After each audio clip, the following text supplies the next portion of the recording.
नमस्कार दोस्तों, हमारे YouTube चैनल MS प्रजापति में बहुत बहुत स्वागत है। तो दोस्तों, लक्ष्मण की पत्नी उर्मिला के बारे में वो बातें जो आप नहीं जानते। श्री रामायण को आज तक हमने अपने और इस समाज ने श्री राम की दृष्टिकोण से देखा।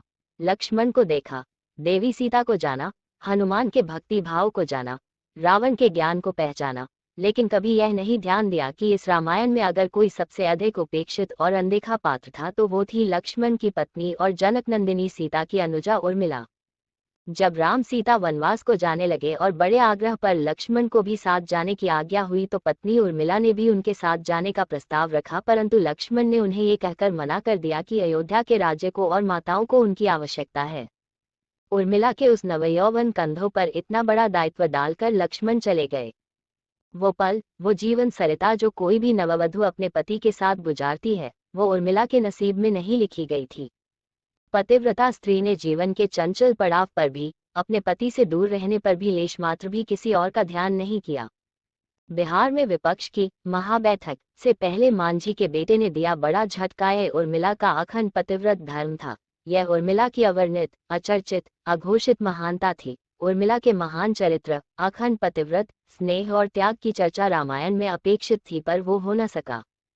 सबसे विकट क्षणों में भी उर्मिला आंसू न बहा सकी, क्योंकि उनके पति लक्ष्मण ने उनसे एक और वचन लिया था कि वो कभी आंसू न बहाएंगी, क्योंकि अगर वो अपने दुख में डूबी रहेंगी तो परिजनों का ख्याल नहीं रख पाएंगी।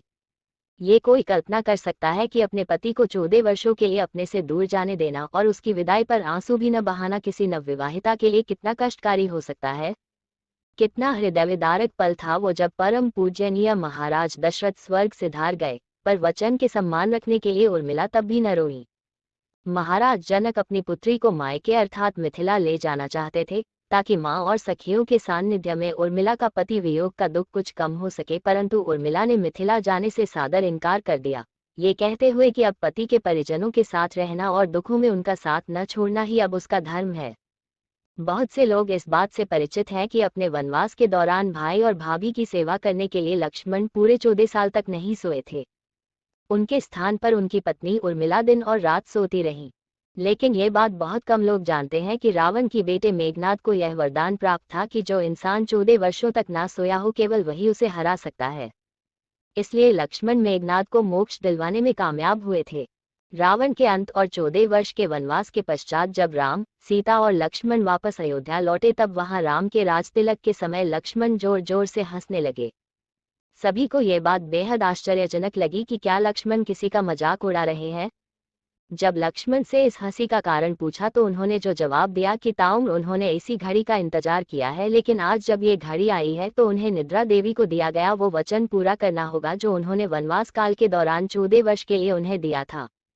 लक्ष्मण ने नहीं देखा भगवान राम का राजतिलक। दरअसल निद्रा ने उनसे कहा था कि वह 14 वर्ष के लिए उन्हें परेशान नहीं करेगी और उनकी पत्नी उर्मिला उनके स्थान पर सोएंगी। निद्रा देवी ने उनकी यह बात एक शर्त पर मानी थी कि जैसे ही वह अयोध्या लौटेंगे उर्मिला की नींद टूट जाएगी और उन्हें सोना होगा। लक्ष्मण इस बात पर हंस रहे थे कि अब उन्हें सोना होगा और वह राम का राजतिलक नहीं देख पाएंगे। उनके स्थान पर उर्मिला ने ये रस्म देखी थी। लक्ष्मण की विजय का कारण था उर्मिला का पतिव्रत। एक और वाकया ऐसा है जो ये बताता है कि लक्ष्मण की विजय का मुख्य कारण उर्मिला थी। मेघनाद के वध के बाद उनका शव राम जी के खेमे में था। जब मेघनाद की पत्नी सुलोचना उसे लेने आई, पति का छिन्न शीश देखते ही सुलोचना का हृदय अत्यधिक द्रवित हो गया। उसकी आंखें बड़े जोरों से बरसने लगीं। रोते रोते उसने पास खड़े लक्ष्मण की ओर देखा और कहा, सुमित्रानंदन, तुम भूलकर भी गर्व मत करना कि मेघनाद का वध मैंने किया है। मेघनाद को धराशायी करने की शक्ति विश्व में किसी के पास नहीं थी। ये तो 2 पतिव्रता नारियों का भाग्य था। अब आप सोच में पड़ गए होंगे कि निद्रा देवी के प्रभाव में आकर अगर उर्मिला 14 साल तक सोती रही तो सास और अन्य परिजनों की सेवा करने का लक्ष्मण को किया वादा उन्होंने कैसे पूरा किया। तो उसका उत्तर भी सीधा है, वो ये कि सीता माता ने अपना एक वरदान उर्मिला को दे दिया था। उस वरदान के अनुसार उर्मिला एक साथ 3 कार्य कर सकती थी।